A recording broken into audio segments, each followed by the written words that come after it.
Nairobians trusted the wrong person, gave power, gave responsibility to a person who was not qualified for the job. That is Governor Sakaja. He's become a disappointment.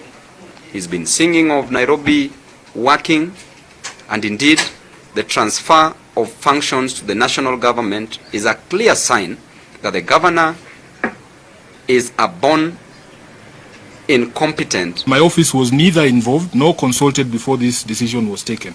Indeed, the so-called cooperation agreement itself acknowledges that no public participation was conducted prior to the signing yesterday, a violation of the Constitution that is too egregious to ignore.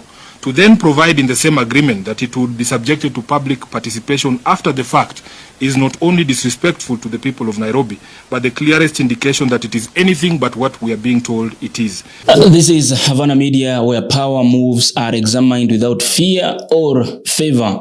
And today, Nairobi is at the center of a political storm once again, because President William Ruto and Nairobi Governor Johnson Sakaja have signed a cooperation deal aimed at improving city liability, service delivery and security. Mimi nataka niwaambie bwana, hakuna Nairobi imekuwa handed over. Mimi niko na kazi ya kutosha ya kufanya ya national.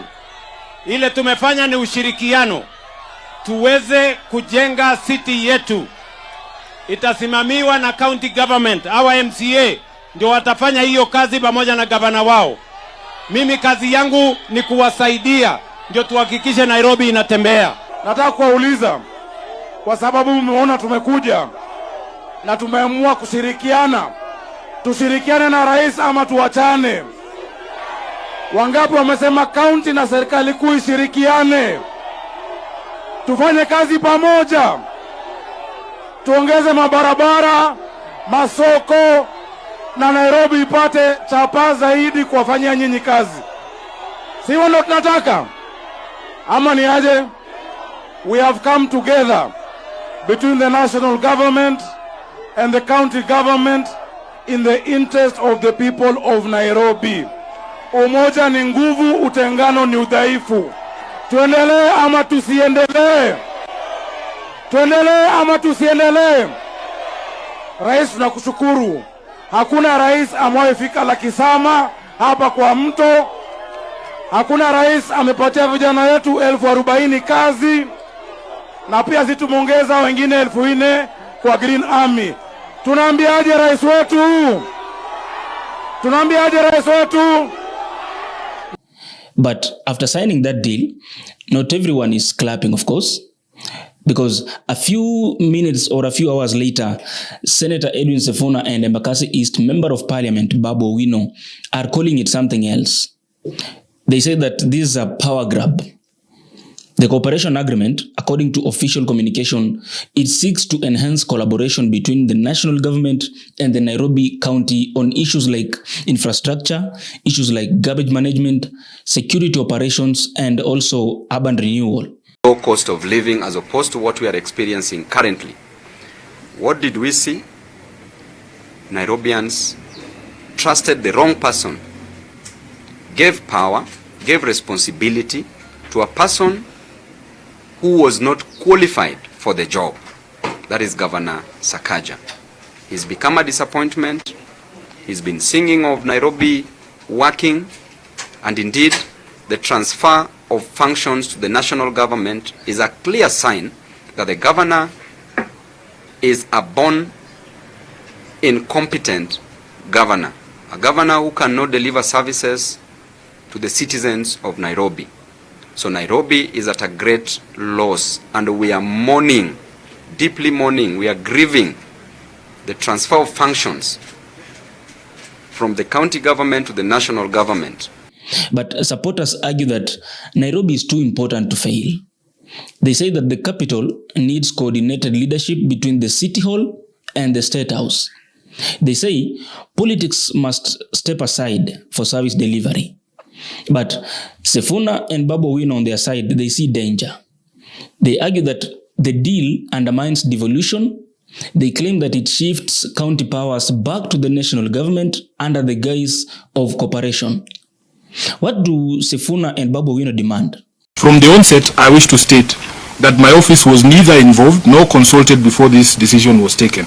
Indeed, the so-called cooperation agreement itself acknowledges that no public participation was conducted prior to the signing yesterday, a violation of the Constitution that is too egregious to ignore.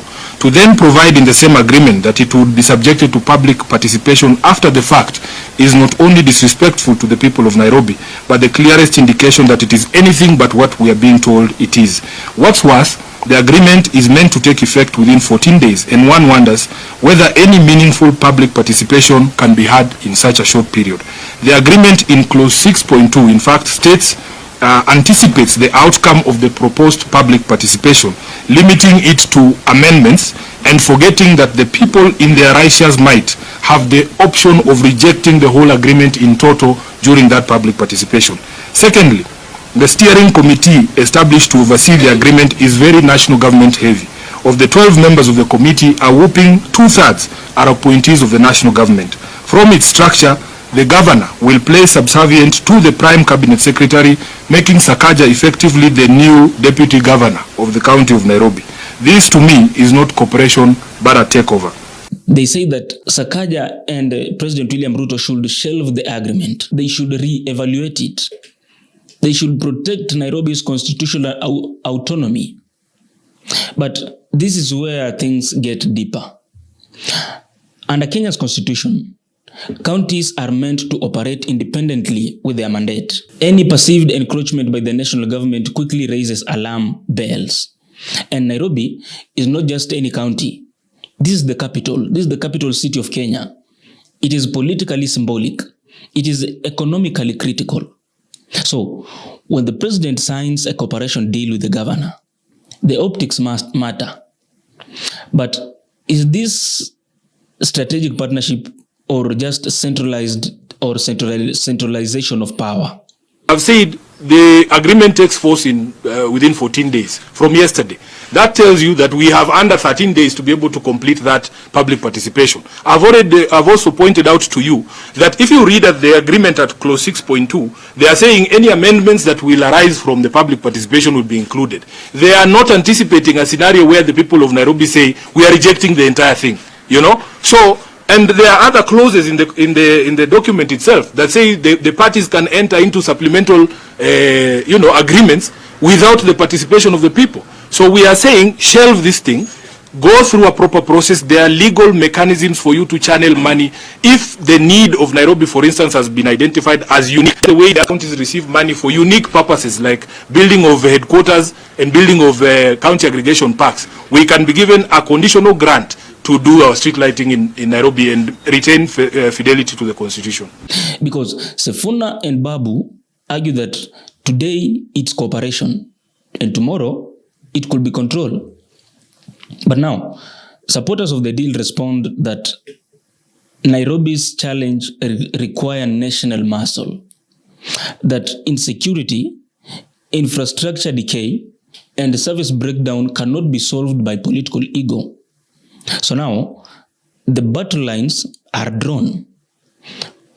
One on the side, let's fix Nairobi together. And on the other side, don't dilute devolution. And beneath it all lies a bigger political reality. Nairobi is a battleground city. This is a battleground city. Control of Nairobi is political leverage. And any structural shift in how it is managed will echo into 2027 calculations. But is this governance reform or positioning for influence? The debate is no longer just about trash collection and street lights. It is about power, it is about authority, and who ultimately controls Kenya's capital. But you, as our viewer, you as a Kenyan, we ask you, should the Ruto-Sakaja cooperation deal proceed? Or should it be shelved as Sifuna and Babu demand? Is this progress or power consolidation? Make sure that you drop your thoughts below and don't forget to like, share, and subscribe. This is Havana Media, and in Kenyan politics, every signature carries weight. My name is Odur Billy. Until next time, stay tuned for the next video.